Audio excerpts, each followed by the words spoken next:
సాయి బాబా సాయి బాబా సాయి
श्री सच्चिदानंद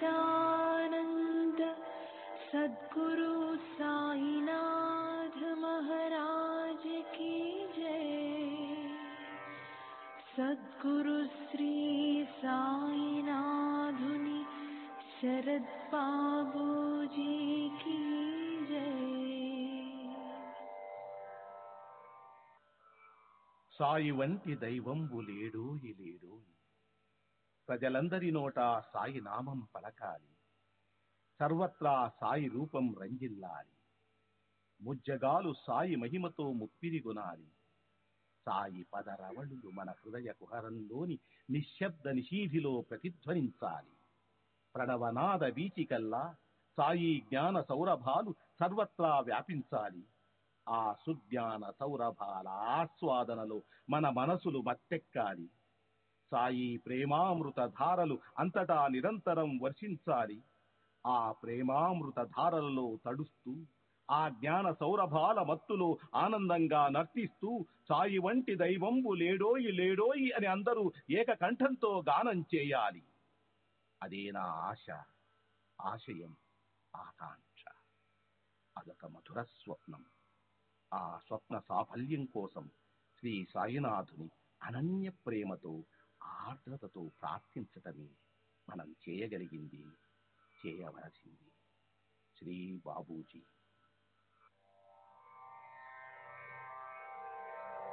श्री सच्चिदानंद सद्गुरु साईनाथ महाराज की जय। सद्गुरु श्री साईनाथुनि शरद बाबूजी की जय।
Baba